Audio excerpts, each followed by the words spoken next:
मित्रांनो, शालिनी भक्तिसागर कथामध्ये तुमचे मनपूर्वक स्वागत आहे। तर मित्रांनो, कोणी चॅनलला नवीन आलं असेल तर लाल बटनवर सबस्क्राइब करा, ऑलवर क्लिक करा, जास्तीत जास्त जणांना शेअर करा। कुठून कोणत्या गावात तुम्ही माझा हा व्हिडिओ ऐकत आहात तर आपल्या गावाची कमेंट्स नक्की करा। तर आज आपण या दुर्गा अष्टमीची व्रतकथा ऐकणार आहोत आणि विष्णू पुराण सुद्धा आपण ऐकणार आहोत।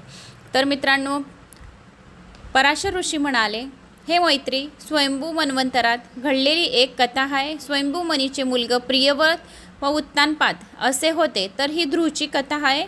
तर हे दोघंही बलिष्ठ व धर्मज्ञ होते। उत्तानपाद राजा झाला। सुरुची व सुनीती त्यांच्या पटराण्या होत्या। दोघांनी एक पुत्र झाले। सुनीतीवर त्यांचे विशेष प्रेम नव्हते। तिच्या पुत्राचे नाव ध्रुव असे होते। जेव्हा एकदा राजाच्या मांडीवर सुरुचीचा पुत्र उत्तम बसलेला होता तेव्हा ध्रुवाने ते पाहिले। त्यालाही आपल्या पित्याच्या मांडीवर बसावे असे वाटले, पण आपली प्रिय राणी सुरुची हिच्यासमोर राजाने त्याला मांडीवर घेतले आणि उलट सुरुचीला म्हणाली, तू माझ्या पोटी जन्म न घेता अशी इच्छा करीत आहेस, तुला विवेक नाही, त्यामुळे तू दुर्लभ आणि श्रेष्ठ वस्तूची इच्छा करीत आहेस। सर्व चक्रवर्ती राजाने त्याचा आश्रय घ्यावा असे सिंहासन माझ्या मुलाने बसवायास योग्यचे आहे।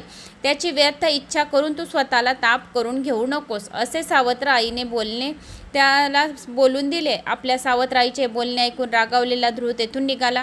होठ कापत असलेला तो आईच्या भवनात पोचला। आपल्या मुलाचे काय बिनसले आहे याची चौकशी सुनीतीने केली। तेव्हा ध्रुवने तिला घडलेली हकीकत सांगितली। खिन्न अंतकरणात दीर्घ उसासा ठेवून ती म्हणाली, हे पुत्रा, सुरुची म्हणाली ते बरोबर आहे, तुझे भाग्यहीन आहे, म्हणूनच तिने तुझा असा अपमान केला। पुण्यवान माणसाचा अपमान करण्याचे साहस कोणातच राहत नाही, तेव्हा तू दुःख करू नको। पूर्वजन्मीचे कर्माचे फळे कोणी टाळू शकत नाही। या उलट पुण्य केलेले असल्यास त्याला राज्य, सिंहासन, छत्र, गज, अश्व अशा गोष्टी प्राप्त होऊ शकतात।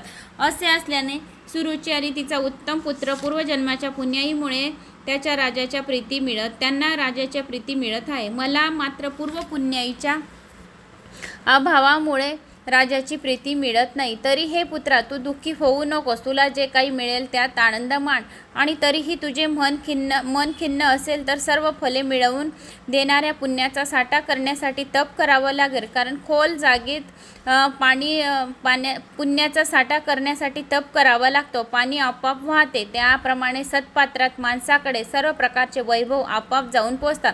ध्रुव म्हणाला, हे माते, तू सांगितलेल्या कठोर वाक्यांनी माझे चित्त शांत होत नाही, त्यामुळे मी आता सर्व लोकांमध्ये सर्वश्रेष्ठ पद मिळवायचे जे आवश्यक आहे ते करीन। तरच सुरुचीच्या पोटी मी जन्मलो नसलो तरी तुझ्या पोटी जन्मलेला माझा प्रभाव तू पहा। उत्तम माझा भाऊच आहे, पित्याचे दिलेले राज्यपद त्याला मिळो। आता तुला दुसऱ्याला दिलेली पदाची आशा नाही। जे पद माझ्या पित्यालाही मिळवता येत नाही ते मी माझ्या पुरुषार्थाने मिळवेल असे ध्रुव म्हणत होता आपल्या आईला। असे म्हणून ध्रुव आपल्या आईचा भवनातून निघाला। तो एका वनात जाऊन पोचला। काळ्या हरणीच्या कातड्याप्रमाणे बसलेले संत आणि मुनी त्याला दिसले। त्यांना सर्वांना त्याने प्रणाम केला व तो म्हणाला, हे महात्म्यांनो, सुनीती व राजा उत्तानपाद यांचा मी पुत्र आहे। आत्मग्लानी दूर करण्यासाठी मी येथे आलो आहो। ऋषी म्हणाले, हे राजपुत्रा, आता तू कुठे 5 वर्षाचा आहेस आणि अजून तुझे वेदांचे अभ्यास करायचे देखील वय झाले नाही। तुला खरे म्हणजे कसली चिंता नाही। तुझा पिता जिवंत आहे, तसेच तुझी कोणती इच्छा वस्तू हरवली आहे असेल आम्हाला दिसत नाही। तुला कोणता रागही आलेला दिसत नाही। हे बालका, तुझ्या आत्मग्लानीचे काय कारण आहे असे म्हटल्यावर ध्रुवाने आपली हकीकत सांगितली। ते ऐकून ऋषी आपसात म्हणाले, पहा, हे शास्त्र तेच किती बरे बलवान आहे, या एवढ्याशा लहान बालिका देखील क्षमा दिसत नाही। सावत्राईचे बोलणे त्याच्या हृदयात दूर होत नाही। ते ध्रुवाला म्हणाले, तुला काय हवे आहे आणि आम्ही तुला काय मदत करावी? ध्रुव म्हणाला, मला धन किंवा राज्य नको, मला असे स्थान हवे की जे आजपर्यंत कोणालाही मिळाले नाही। हे श्रेष्ठ मुनींनो, जे स्थान कोणते व कसे मिळवता येईल? तेव्हा त्यापैकी मरीची म्हणाले, हे राजपुत्रा, भगवान विष्णूंच्या आराधनेशिवाय मानवाला असे स्थान मिळणार नाही, म्हणून तू भगवान नारायणाची सेवा कर, अच्युत नारायणाची आराधना कर आणि तो स्वामी परमानंद अच्युतानंद जनार्दन तुझ्यावर प्रसन्न होईल असे अत्रीने म्हणाले। परमपुरुष जनार्दन परम निसर्गाच्या पलीकडे आहेत। जे ज्याला प्रसन्न होतात ते त्याला कधीही नष्ट न होणाऱ्या अक्षय स्थान देतात, अक्षय पुण्याची प्राप्ती करून घेतात। अंगिरा, पुलस्त, पुलह, क्रतू, वसिष्ठ या ऋषींनीही ध्रुवाला तेच सांगितले। ध्रुव त्यांना म्हणाला, मी विष्णूंना कसे प्रसन्न करू बरं? तेव्हा ऋषी म्हणाले, सर्वप्रथम सर्व बाह्य जगातील गोष्टीवरून मन दूर कर, त्या विष्णूंच्या ठिकाणी मन स्थिर कर, एकाग्र चिंतन कर, एकाग्र मनाने शुद्ध मनाने वासुदेवाला नमस्कार कर. ओम नमो भगवते वासुदेवाय नमः या मंत्राचा जप तू निरंतर कर, म्हणजे स्वयंभू मनू प्रमाणेही तुलाही विष्णू प्रसन्न होतील. तेव्हा आता ध्रुव तपस्या करण्यासाठी निघाले. ध्रुवची कथा. श्री पराशरजी ध्रुवाची कथा पुढे सांगू लागले. त्या ऋषीचे सांगणे ऐकून ध्रुवाने त्यांना नमस्कार केला आणि त्या उपवनात ते पुढे निघाले. यमुना नदीच्या किनाऱ्यावर असलेल्या मधुवन नावाच्या ठिकाणी तो येऊन पोचला. त्या वनातच मधु नावाचा राक्षस राहिला होता, म्हणून त्याचे वनाचे नाव मधुवन पडले होते. पुढे त्या मधूचा मुलगा लवन याला शत्रूंनी ठार केले आणि ते एक नगरी वसुलीच तिची मथुरा होय. त्या मधुवनात ध्रुव आला आणि श्री विष्णू वसंत असलेल्या त्या स्थानी येऊन त्याने कठोर तप करायला सुरुवात केली. ऋषींनी सांगितल्याप्रमाणे त्याने आपले अंतःकरण भगवान श्रीहरीचे ध्यान करण्यात गुंतवले. तसे ध्यान तो करीत राहिला. तेव्हा त्याच्या हृदयात सर्वत्र निवास करणाऱ्या भगवान विष्णूंचे सर्व भाव प्रकटले. अशा प्रकारे त्याच्या चित्तामध्ये भगवान विष्णू प्रकट होऊन स्थिर झाले. त्यामुळे त्याचे ओझे पृथ्वीलाही पेलता येईना. तो डाव्या पायावर आपला भार उभा टाकून असल्यामुळे पृथ्वीचा डावा अर्धगोल खाली झुकला. त्याने आपला भार उजव्या पायावर टाकला तेव्हा पृथ्वीचा उजवा अर्धगोल खाली झुकला होता. तो पृथ्वीच्या मध्यभागी पायाच्या अंगठ्यावर वजन टाकून उभा राहताच पूर्वी व तिच्यावरचे पर्वत हलू लागले. तसेच तेव्हा नद्या, नद, समुद्र देखील अतिशय खवळले. त्याबरोबर देवलोकातही भयंकर उलथापालथ घडू लागली. यमदेवांनी इंद्राच्या साह्याने मंत्रशक्तीने ध्रुवाचे तप भंग करायचा प्रयत्न केला. इंद्र व कुष्मांड देवतांनी वेगवेगळे रूपे घेऊन ध्रुवाची समाधी मोडायचे प्रयत्न केले. नंतर मायेने ध्रुवाच्या आईचे रूप घेतले. ती तेथे येऊन त्याला म्हणू लागली, हे पुत्र, मी किती सायस करून तुझ्यासारखा पुत्र मिळवला आहे. देहाचा नाश करणारे कठोर तप तू करू नकोस. माझ्या शेवटीच्या कठोर बोलण्यामुळे माझाही तू त्याग करतोस. तुझा माझा एकमेव आधार आहेस. अरे बेटा, आता तरी तुझे खेळायचे वय आहे. थोड्या दिवसांनी अभ्यास करण्याचे दिवस येतील. त्यानंतर भोगाचा उपभोग घेण्याचे वय येईल. त्यानंतर तप करण्यायोग्य वय तुझे असेल. तेव्हा तू आता सुकुमार बाल्यावस्थेत असताना तू आपल्या सर्वनाश का बरे करून घेत आहेस.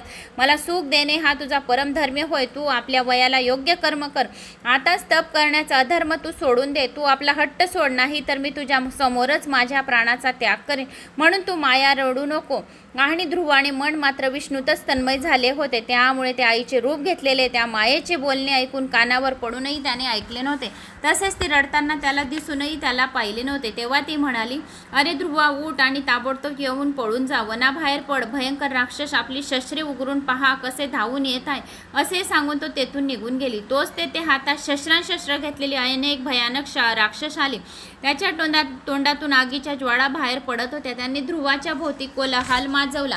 त्याचबरोबर आगीच्या ठिणग्या तोंडात काढत असलेली गिधाडेही तेथे उडू लागली. परंतु यातील काहीच ध्रुवाला दिसत नव्हते व ऐकू येत नव्हते. त्याला केवळ विष्णूचेच रूप दिसत राहिले. अशा प्रकारे आपण निर्माण केलेली सर्व माया फोल ठरून आपण पराभूत होत आहोत. असे पाहताच ते सर्व देव विष्णू शरण गेले. ते म्हणाले, त्या ध्रुवाच्या तपाने आम्ही निष्फल होत आहोत. याला इंद्र, वरुण, कुबेर, चंद्र, सूर्य असे कोणाचे पद हवे आहे ते आम्हाला माहीत नाही.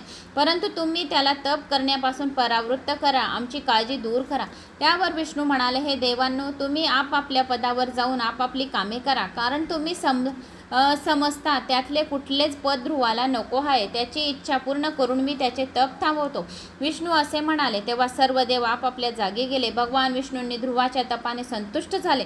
ते त्याला दर्शन देऊन म्हणाले, हे ध्रुवा, तुझे कल्याण असो. तुझ्या तपाने मी प्रसन्न झालो आहोत आणि तुला वर देण्यासाठी आलो आहोत. हे श्रेष्ठ व्रती, बाकी सर्व बाह्य विश्वावरून तू आपले विश्व चित्त दूर करून माझ्यातच लावलेस आहे. त्यामुळे मी तुझ्यावर अत्यंत प्रसन्न झालो आहे. तुला काय हवे ते माग. मग भगवान विष्णूंनी असे म्हटलेले पाहून ध्रुवाने आपले डोळे उघडले. त्याने ध्यान करताना जसे विष्णू रूप पाहिले होते तसाच रूपात विष्णू प्रत्यक्ष समोर उभे होते. किरीट, मुकुट, शंखचक्र, गदा, शारंग, धनुष, खडग अशी आयुधे विष्णूंनी धारण केली होती. जमिनीवर डोके टेकून त्याने त्यांना प्रणाम केला. तो रोमांचित झाला. त्याची स्तुती करावी अशी त्याला इच्छा झाली, पण कशी स्तुती करावी तेच त्याला समजेना, त्यामुळे तो व्याकुळ झाला. अनेक अखेर विष्णूलाच शरण गेले. तो म्हणाला, हे प्रभू, जर माझ्या आणि तपामुळे आपण प्रसन्न झाला तर प्रथम हाच वर द्या की त्यामुळे मला तुमची स्तुती करता येईल. ब्रह्मदेव देखील तुमची स्तुती गाऊ शकत नाही, तर मी अजान बालक कशा प्रकारे करणे शक्य आहे. हे परमेश्वरा, आपल्या भक्तीमुळे द्रवणारे माझे चित्त आपल्याच चरणाची स्तुती करायला आतुर झाले आहे. तेव्हा तसे करण्याची बुद्धी मला तुम्ही द्या, असे ध्रुवाने विनवले. तेव्हा श्री गोविंदाने त्याला आपल्या हातातील शंखाच्या टोकाने स्पर्श केला. क्षणभरात ध्रुव आनंदित मुखाने विष्णूचे स्तवन करू लागला. पृथ्वी, जल, अग्नी, वायू, आकाश, मन, बुद्धी, अहंकार, मूल प्रकृती भगवंताची रूपे आहेत, अशा आपणास मी नमस्कार करतो. जो परमात्मा देव अत्यंत शुद्ध, सूक्ष्म, सर्वव्याप्त पण पुरुष स्वरूप गुणभोक्ता आहे, त्यास माझा नमस्कार आहे. भूत, भविष्य, वर्तमान हे सर्व आपणच आहात. आपणच सर्व दिशांमध्ये भरून राहिलेले आहात. आपल्यापासूनच सर्व विश्व उत्पन्न झाले आहे. जसे वडाचे संपूर्ण झाड एका छोट्याशा बीमध्ये समावले जाते, तसेच प्रलयकाळी हे सर्व विश्व आपल्यामध्ये समावले जातात. पुढे जसा बीजातून अंकुर फुटून त्याचा पुन्हा वटवृक्षात विस्तार होतो, त्याप्रमाणे आपल्यातूनच हे विश्व उगम पावते व मग विस्तारते. महत्व, तत्व, प्रधान पुरुष, विराट, सम्राट, स्वराट अशा आपल्या रूपाचे ध्यान अंतःकरणात केले जाते. आपणच नित्य शासरहित आहात. आपण सर्वांमध्ये असलेले म्हणून सर्वभूत आहात. सर्व रूपे आपणच धारण केलेली असल्याने आपणच सर्व काही आहात. म्हणून हे सर्वात्मा, मी आपणास नमस्कार करतो. हे सर्वेश्वरा, हे सर्वात्मा, मी आपल्याला काय सांगू, कारण आणि सर्व काही जाणताच. तुम्ही सर्व प्राण्यांमध्ये असतात, त्यामुळे तुम्हाला सर्वांची मनोरथही माहीत असतात. त्यामुळे माझी जी इच्छा होती ती तुम्ही पूर्ण केली. तुम्ही मला प्रत्यक्ष दर्शन दिल्याने मी केलेले सर्व तप सफल झाले. श्री भगवान विष्णू ध्रुवास म्हणाले, हे ध्रुवा, तुला माझे दर्शन तर मिळाले आहे, त्यामुळे तुला माझ्या तपाचे फळ मिळाले, परंतु माझ्या साक्षात्कार कधी फलविरहित नसतो. म्हणून तू आता आपल्या इच्छा वर माग. त्यावर भगवान विष्णूंना नमस्कार करून ध्रुव म्हणाला, कशी लपून राहील.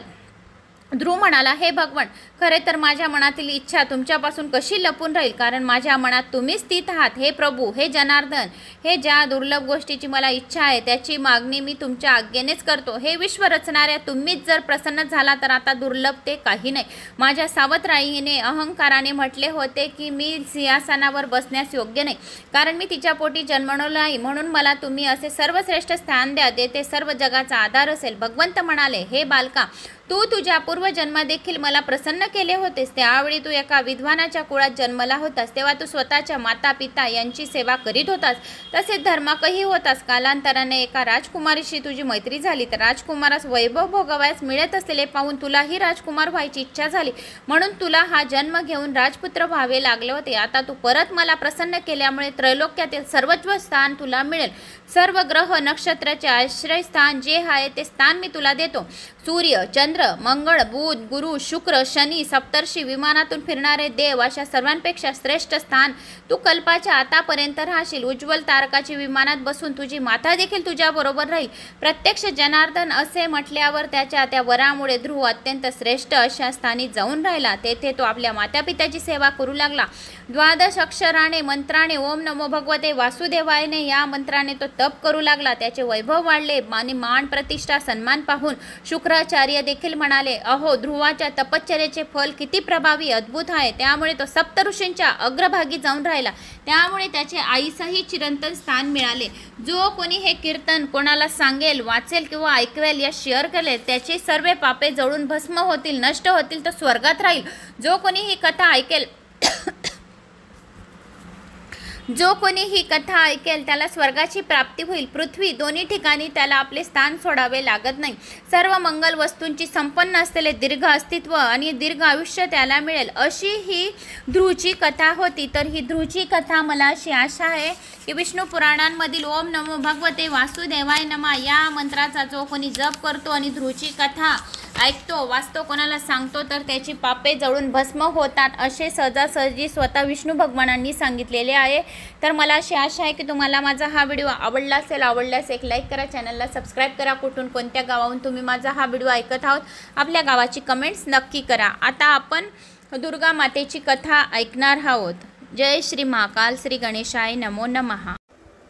एक कामदेव अर्थात मदनाला जाणणाऱ्या मनमोहना मदमत्सरूपी भयंकर अरण्याला जाळून टाकणाऱ्या पर्वताचा जावई असणाऱ्या गंगेला आपल्या जटेत धारण करणाऱ्या गंगाधरा कर्पूर गौरा विषाचे प्राशन केल्यामुळे ज्याच्या अंगाला निळा निळा रंग आलाय अशा हे महेशा दुष्ट अशा बलाढ्य राक्षसाचा नाश करणाऱ्या त्रितापाचे हरण करणारा सर्व भक्तांचा प्रिय सखा असा जो शंकर त्याचे गुणवर्णन करायला माझ्याजवळ शक्ती नाही. जे आपल्या मनात विषय सुखाची इच्छा करून तुझी पूजा करतात त्यांना त्यांच्या मनातील इच्छित विषय पदार्थ तू मिळवून देतोस. मग तुझ्याकडे त्याचे खरंच ध्यान लागते. त्यामुळे ते आपोआप विरक्त होतात आणि स्वतःसाठी निर्वाण पद प्राप्त करून घेतात. सोमवार शिवरात्र आणि प्रदोषी व्रते विधिवत करून अनेक स्त्री पुरुष पूर्णपणे मुक्त झाले आहेत. शौनिक ऋषी व इतर जमलेल्या लोकांना सूत म्हणाले, मी आता एक गोष्ट सांगतो ती लक्ष देऊन ऐका. पूर्वी आर्यवतात चित्रवर्मा नावाचा एक राजा राज्य करीत होता. पूर्वीच्या नलराजा किंवा सत्यवती हरिश्चंद्रा राजाप्रमाणे तो अतिशय पुण्यवान होता. तो गृह ब्राह्मणांना प्रतिपालक सुद्धा होता. तो आपल्या प्रजेचे अतिशय प्रेमाने पालन करीत होता. शत्रूला मात्र त्याची नेहमी फारच भीती वाटत असे. भगीरथीप्रमाणे तो फार प्रयत्नशील होता. तसेच मारुतीप्रमाणे खूप बलवान, समरंगणात भार्गव आणि कर्णाप्रमाणे अतिशय दानशूर होता. शंकर आणि विष्णू अशा दोघांचीही तो नेहमी भक्ती करीत असे. त्याला त्याच्यासारखे शूर असणारे अनेक पुत्र होते, पण कन्या मात्र नव्हती. मुलांसाठी त्याने देवांना अनेक नवस केले होते. त्यामुळे त्याला एक सुंदर मुलगी झाली. ती इतकी सुंदर होती की आता तिला कुणाची उपमा द्यावी तेच कळत नव्हते. कलंकाशिवाय चंद्र जसा दिसेल तसेच तिचे मुख गोल आणि नयन मनोहर होते. विधात्याने त्रैलोक्यातील सगळे सौंदर्य एकत्र करून त्यापासून तिला घडवले आहे असे सर्वांना वाटत होते. तिच्या जन्माच्या वेळी राज्यातील अनेक श्रेष्ठ ब्राह्मण राजवाड्यात जमले होते. तिची अचूक जन्मवेळ पाहून पत्रिका मांडून एक विद्वान ब्राह्मण म्हणाला, पृथ्वीची स्वामिनी होण्याचे सुयोग या कन्याच्या कुंडलीत आहे. ती खरोखर 10,000 वर्ष या पृथ्वीवर राज्य करेल हे त्याने सांगितले. भविष्य ऐकून राजा मनामध्ये फार खुश झाला आणि त्याने जमलेल्या ब्राह्मणांना ते सर्वजण तृप्त होतील इतके धन धान्य केले, अलंकार दिले, उत्तम प्रकारची वस्त्रे दिली. मुलींची बारसे मोठ्या थाटात साजरे झाले. रूपाची सीमा या कन्येपाशी झाली म्हणजे हिच्याहून सुंदर स्त्री आज दुसरी या पृथ्वीवर नाही असे ठरले. म्हणून राजाने तिचे नाव सिमितिनी असे ठेवले. सर्वत्र अतिशय आनंद चालला असताना एक पंडित म्हणाला, सांगितले सर्व भविष्य खरे आहे, पण सिमितिनीच तिच्या 14व्या वर्षी वैधव्य योग आहे, तो काहीही करून टाळला पाहिजे. पंडितांचे भाषण ऐकून राजा मनातच खूपच खिन्न झाला. आपल्या अंगावर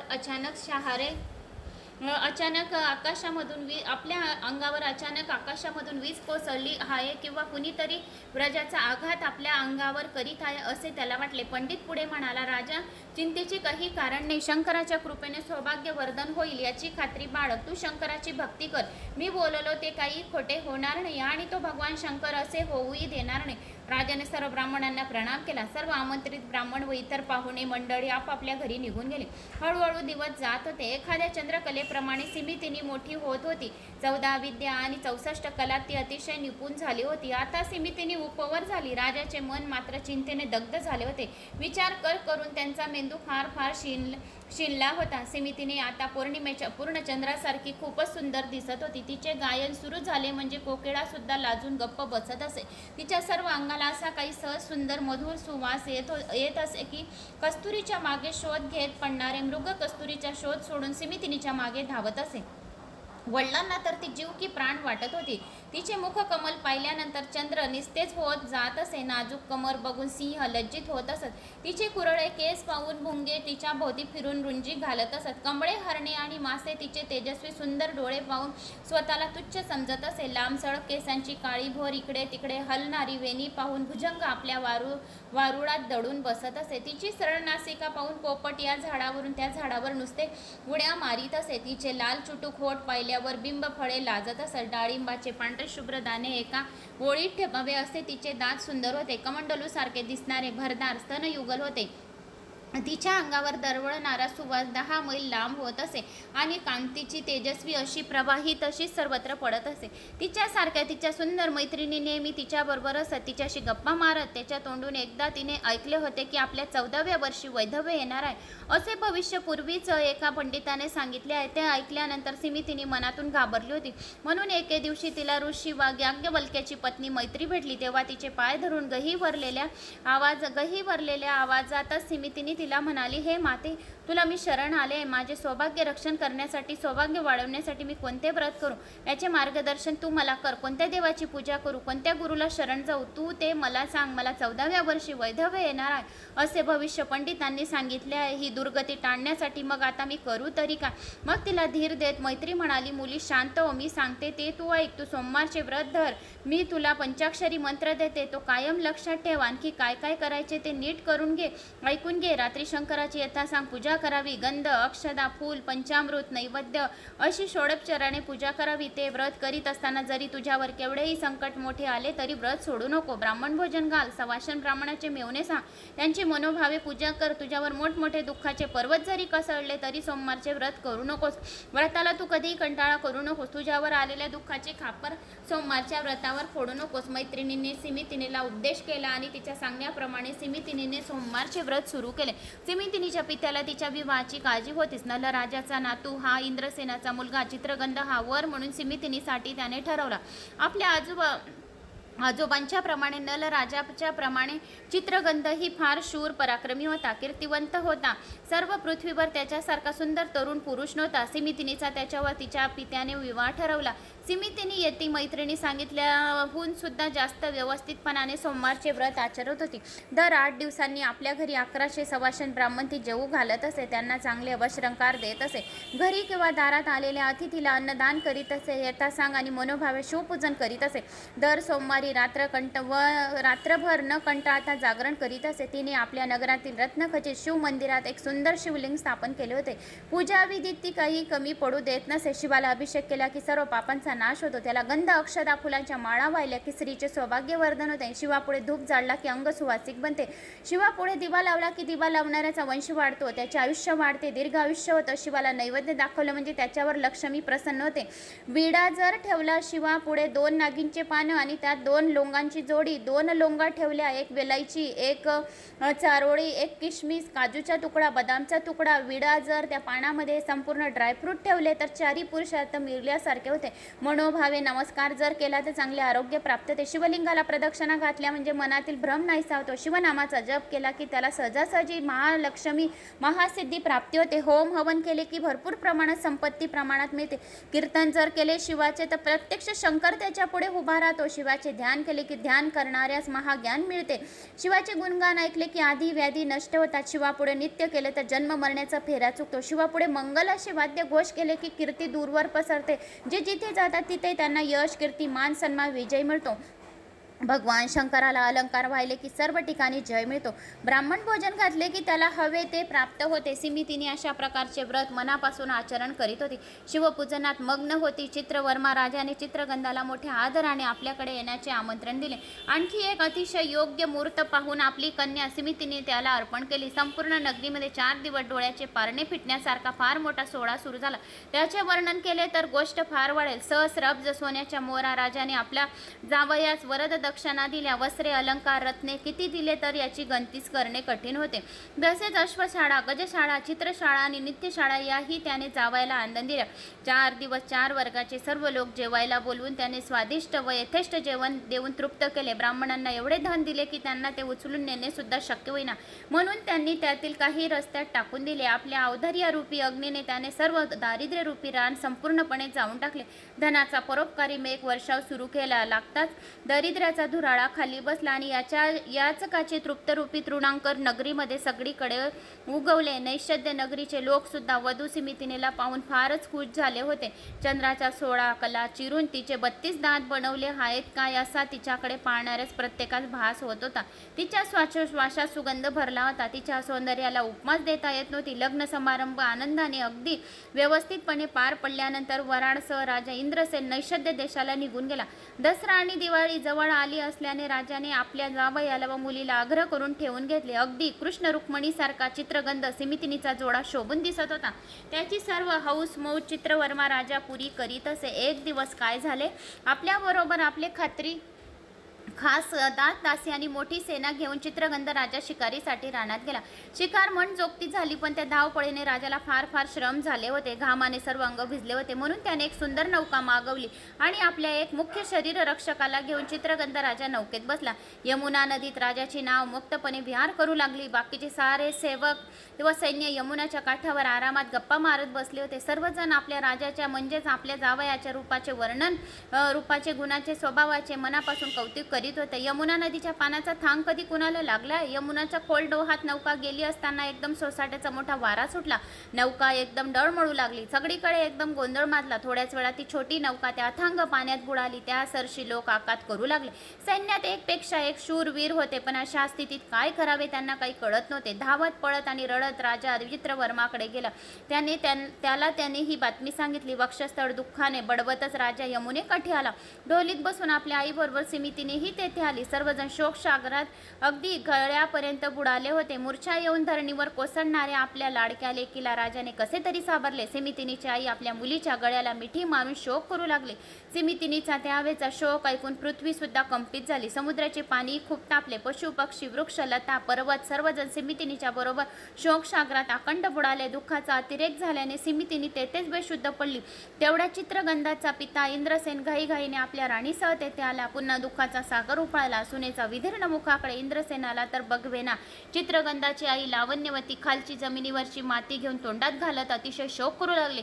माझा एकुलता एक लाडका मुलगा या कालिंदेने खाऊन टाकला. पूर्वजन्मी असे कोणते महापातक केले होते म्हणून देव मला ही शिक्षा करत आहे. माझी आंधळ्याची काठी, आधाराची काठी यमुनेच्या डोहात बुडाली. माझा राजहंस कोठे आहे? माझे पाडस कोठे आहे? माझा चित्रगंध कुठे लपलाय? कुणीतरी मला दाखवाव. मी पूर्वी काय पाप केले होते? भगवान शंकराचे प्रदोष व्रत मध्ये सोडले का? शिवरात्रीला उपास न करता जेवण केले का? सोमवारचे व्रत माझ्याकडून मोडले का? असे मी केले तरी काय? विष्णू आणि शंकर यांच्यात मी तरी कधी भेदभाव केला का? हरिहरांचे कीर्तन चालू असताना त्यात मी कधी मोडा घातला का? पंक्तिभेद केला का? मी दुसऱ्यांच्या धनाची माझ्या धनात कधी अभिलाषा धरली का? माझ्या हातून असे भयंकर काही घडले का? तेच मला काही कळत नाही. का माझ्या मागच्या जन्मी दान देत त्यावेळी म्हणून ब्राह्मणाला उगाच झुलवत ठेवले का? कुणी दाता दान करीत असेल तेव्हा मी त्यात विघ्न आणले का? कुणाच्या तोंडाचा घास काढून मी घेतला का? गुरुचा द्रोह केला का? पानावर जेवायला बसलेल्या ब्राह्मणांना उठून लावले का?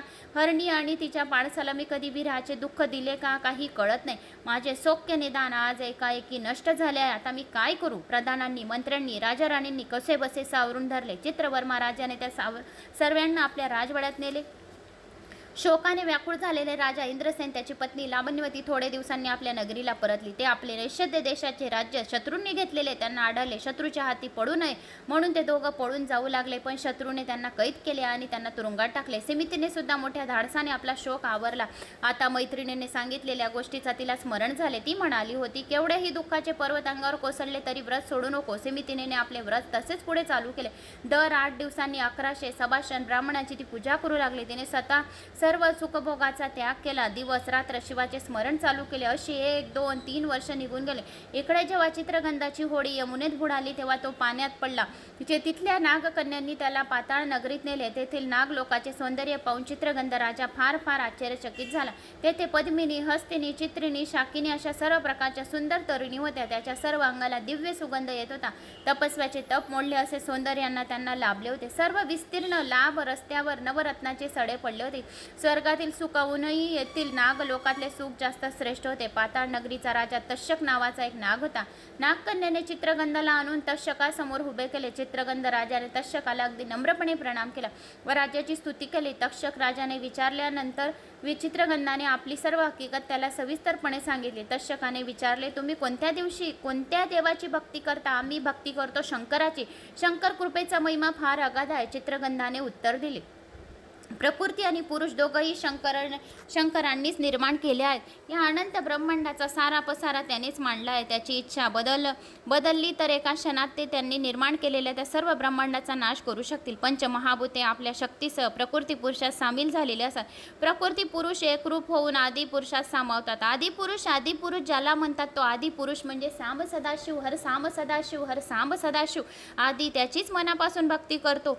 सदाशिवाच्या मायेपासून त्रिमूर्ती त्रिगुण उत्पन्न झाले, त्याचा सत्वांश म्हणून त्याची विष्णूची निर्मिती केली, रजांश म्हणून विरचीच निर्माण केले आणि तमांश म्हणून रुद्र निर्माण केला. तो पुराण पुरुष असणारा हर सांब सदाशिव, दुसरा तिसरा कोणी नसून आमचा महादेव भोळा महादेव आहे. भोळा महादेवाला भोळी भक्ती जो करतो त्याच्यावर भोळा महादेव लवकर प्रसन्न होता. आम्ही आपल्या मनापासून त्यांची भोळ्या महादेवाची भक्ती करतो. पाताळ, आकाश, दाही दिशा, त्रिभुवन इतकेच नव्हे तर पंचतत्वे, नद्या, पृथ्वी, भस्म, अष्टधातू सर्व व्यापूनही तो शिल्लक उरला नाही. त्या शिवाची आम्ही मनोभावे पूजा करतो. त्या कृपेनेच फुले, वनस्पती, लतावेली सर्व काही निर्माण झाले आहेत. ज्या कैलासनाथाने ही पृथ्वी सर्व विश्व व्यापले आहे त्याची आम्ही नम्रपणे उपासक आहोत. तेजस्वी असा सूर्य ज्याचे नेत्र आहेत, शीतल चंद्रासारखे ज्याचे मन आहे, विष्णू म्हणजे ज्याचे अंतकरण आहे, बुद्धी ज्याची द्रुहीण आहे, अहंकार ज्याचा रुद्र आहे, तो विराट पुरुष हर सांब सदाशिव आहे. जितके जितके देव आहेत ते सर्व शिवाचे अवयव आहेत. 11 रुद्र आणि मित्र त्यांच्यासमोर हात जोडून सदोसदी उभे असतात. प्रदोष कालाच्या वेळी जो शिवलिंगाचे रुद्र अभिषेक करतो, प्रदोष कालाच्या वेळी जो शिवाची आराधना करतो त्याला भोळा सांब सदाशिव लवकरात लवकर प्रसन्न होतं. अशा या भोळ्या सांब सदाशिवाच्या, अशा या शंकराचे मी पामर माझ्या शब्दात काय वर्णन करू. मी म्हणजे शंकराच्या दासाची ही दास आहे. चित्रगंधाचे हे नम्र आणि चतुर भाषण ऐकून तक्षक राजाला मनातून फार आनंद झाला. त्याने स्वतःला सर्व नागलोक फिरून त्याला दाखवला आणि म्हटले, चित्रगंधा तू फार आवडतोस, तू मला फार आवडतोस. देवांना कष्टाने सुद्धा मिळणार नाही अशा कित्येक गोष्टी येतात, तेव्हा तू माझ्याजवळ इथेच राहा अशी माझी इच्छा आहे. तेव्हा चित्रगंध नम्रपणे म्हणाला, महाराज माझ्या आई वडिलांचा मी एकुलता एक असा पुत्र आहे. माझी लावण्यवती सुकुमार पत्नी सिमितिनी फक्त 14 वर्षाची आहे. मी नाहीसा झालेला तिला पाहून कदाचित तिने प्राण सोडले असेल. माझ्या घरी जाऊन माझ्या आई वडिलांच्या पायाची सेवा मी कधी करीन असे मला वाटत आहे. माझ्या वाचून माझी माता अगदी रोज रोज एखाद्या माशासारखी तळफळत असेल. तिचे सारे वैभव, तिचे सारे प्राण, सारे नेत्र गोळा झाले असतील आणि तेव्हा मला पुन्हा पृथ्वीवर नेऊन सोडा. चित्रगंधाने कडकडीने अश्रू गाळत तक्षक राजाचे अगदी पाय धरले. तक्षक राजाने त्याच्यावर प्रसन्न होऊन त्याला अपार वस्तू देणगी म्हणून दिल्या. त्याचबरोबर 12 सहस्र नागाचे बळ त्याला दान दिले आणि जेव्हा तू अडचणीत असशील किंवा तुला माझी गरज लागणार असेल अशा वेळी माझे स्मरण करशील तेव्हा मी तुझ्याजवळ येईन असेही आश्वासन दिले. पृथ्वी न मिळणारी रत्ने, चिंतामणी सप्रेम भेट दिले. मिळालेल्या सर्व वस्तू एकत्र बांधल्या तर त्याचे पर्वता एवढे गाठोडे झाले. राक्षसाच्या डोक्यावर ते भले मोठे गाठोडे देऊन एका नागाच्या फणीवर बसून पाण्यामध्ये तक्षक राजाने त्याला यमुनेच्या तीरावर आणून सोडले. नेमके त्याच वेळी सिमितीने यमुनेचे स्नान करण्यासाठी नदीकाठी आली होती. दोघंही एकमेकांकडे अगदी टक लावून पाहत होते. एकमेकांशी पण बोलत होती, मात्र कुणीच नव्हते. त्याने सिमितिनीला आपली ओळख दाखवली नाही. चित्रगंध राजा आता पूर्वीपेक्षा फार तेजस्वी दिसत होता. त्याच्या मस्तकावरच्या मोत्यांच्या माळा तेजाने चमकत होत्या. मोठमोठ्या पाणीदार आणि टपोऱ्या मोत्यांची माळ तिने आपल्या गळ्यात घातली. तिच्या कमरेचा कमरपट्ट्यावर पाचूंनी सुंदर नक्षी काम केले होते. त्याच प्रकाश धरणीवर पडला होता. तो हिरवा प्रकाश पाहून कोवळ्या कोवळ्या गवताच्या आशेने हरणे तिकडे धावत येत होते. अंगाला चंदनाचा सुवास येत होता, त्यामुळे अवतीभवती भुंगे गुजराव करीत होते. चित्रगंध राजाला असे एकटक पाहून तिचे मन तृप्त होत होते. टक लावून सिमितिनी त्याच्याकडे पाहत होती. चित्रगंधही तटस्थ राहून तिच्याकडे पाहत होता. स्वर्गातील रंभा उर्वशीने जिचे दास्य करावे अशी ती अत्यंत सुंदर दिसत होती, पण तिच्या अंगावर अलंकार मात्र नव्हते. डोळ्यात काजळ रेखले नव्हते. चिंतेने तिचे शरीर खूप क्रूज झाले होते. ग्रहण काळात चंद्राला रावणे ग्रासावे अशी कोमलांगी काळ बनलेली दिसत होती. हळूहळू चित्रगंध राजा पुढे म्हणाला आणि त्याने तिला विचारले, आपण कोण आहोत? मला आपली सर्व हकीकत ऐकण्याची इच्छा आहे. आपली हरकत नसेल तर मला सांगा. मग आपल्या जन्मापासूनची सर्व हकीकत सिमितिनीने चित्रगंधाला सविस्तर सांगितली. बोलताना तिचे दात तेजस्वी नक्षत्रासारखे चमकत होते. सिमितिनीची मैत्रिणीही तिच्या जवळ होत्या.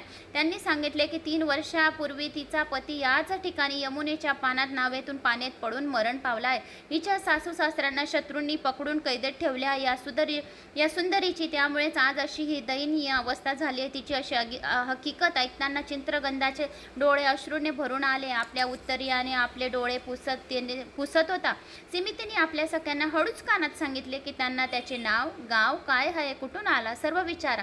त्यांच्याबद्दल जाणून घेण्याची मला सुद्धा फार फार इच्छा आहे. सख्यांनी चित्रगंधाला तसा प्रश्न केला. तेव्हा तो लटकेच तिला म्हणाला, आम्ही एक सिद्ध पुरुष आहोत. 3 लोकात आम्ही मुक्तपणाने संसार करीत असतो. भूत, वर्तमान, भविष्य या सर्वांचे आम्हाला पूर्ण ज्ञान आहे. एवढे बोलून तिच्या जवळ जाऊन जाऊन चित्रगंधाने सिमितिनीचा हात आपल्या हातात धरला. तिच्या कानात सांगितले, मुली, तुझा पती मेला हे खरे नाही, तो अजून जिवंत आहे. आजपासून 3ऱ्या दिवशी मी तुझी त्याची भेट घडवून आणेन. मी शंकराची शपथ घेऊन हे सांगतो आहे, तुझे ऐश्वर यापुढे सतत वाढते राहील, पण 3 दिवस ही गोष्ट कुणाला सांगू नको. सिमितिनी खालच्या मानेने चोरून त्याच्याकडे पाहत होती. मुखातून बाहेर पडणारे अमृतासारखे बोल आपल्या कानात होते. खरोखर हाच आपला पती असेल काय? पण तो तर मृत्यू पावला आहे, पण तो परत कसा येईल? लगोलग डोळे मिटून तिने शंकराचे स्मरण चालू ठेवले. हे परमेश्वरा, तुझ्या लीला खरोखर अगाध आहे. हा जर परपुरुष असता तर याने माझा हात धरण्याचे धाडस केले नसते आणि याने सुद्धा सिद्धाबद्दल सुद्धा माझ्या मनात प्रेम दाटून आले आहे. शंकरा, हा सिद्ध म्हणजेच माझा पती असेल तर मी 11 लाख दाम्पत्याचे पूजन करीन, 11 लाख वाती लावीन, 11 लाख बिल्वदडे तुम्हाला वाईल. सिमितिनी अशा प्रकारे आपल्या विचारात दंग झाली असता चित्रगंध म्हणाला, सुकुमार स्त्रिये, आता तू खरोखर घरी जा. मी तुझ्या सासू सासऱ्यांकडे जाऊन त्यांना ही आनंदाची बातमी सांगून येतो. त्याने हे सांगताच सिमितिनी हसत आपल्या घराकडे निघाली. तिच्या सख्या तिला म्हणाल्या, सिमितिनी, तू विश्वास ठेव, तो नक्कीच राजा चित्रगंध आहे. त्याच्याशिवाय तू असा तुझा हात धरण्याचे धैर्य दुसरे कोणी करणार नाही. तुझी कथा ऐकून तू सिद्धाच्या डोळ्यातून अश्रू वाहत होते, ते पाहिलंस ना? पुरे ग पुरे, आता बडबड नका करू. थोड्या वेळासाठी गप्प बसलात तर काय होईल? असे म्हणून सिमितिनीने सगळ्यांना गप्प केले, पण तिच्या चेहऱ्यावर न कळत सौभाग्याची कळा झमकू लागली.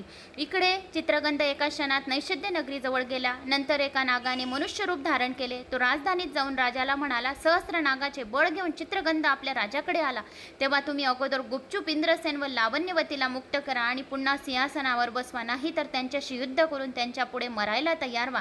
चित्रगंधाचा शत्रू हे ऐकून घाबरला, शरण आला आणि त्याने इंद्रसेनाला आपल्या कैदेतून बाहेर काढले व त्याचे राज्य त्याला परत दिले. आपल्या चुकीबद्दल क्षमा मागितली. मग आपल्या पूर्वीच्या वैभवासह राजा इंद्रसेन पुत्राच्या भेटीसाठी निघाला. आई वडिलांना पाहताच चित्रगंधाने अतिशय आनंदाने त्याचे पाय धरले. राजाने त्याला उचलून आपल्या हृदयाशी घट्ट धरले.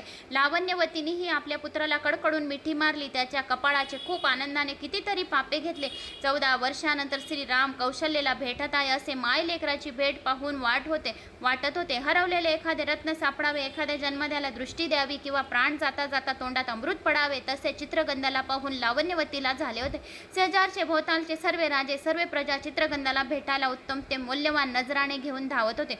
औषधी वनस्पतीसाठी संपूर्ण द्रोणागिरी पर्वत आणून हनुमानाने मूर्छित पडलेल्या लक्ष्मणाला जीवदान दिल्यानंतर जसा आनंद संपूर्ण पृथ्वीवर पसरला होता, तसा चित्रगंधाच्या परत येण्याचा आजही आनंद दाटला होता.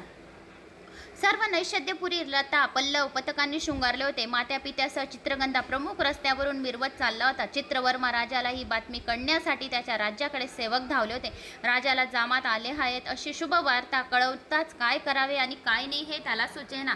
चित्रवर्माने नेत्रातून अखंड आनंदश्रू वाहू लागले. त्याचा कंठ भरून आला.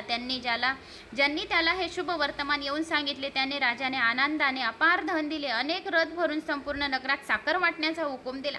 सर्वत्र मंगलवाद्य वाजू लागली. राजाने आपल्या खजिना सर्वांसाठी उघडला व जे जे जे जे त्याला हवे असेल ते हवे असेल ते त्यांना सांगितले.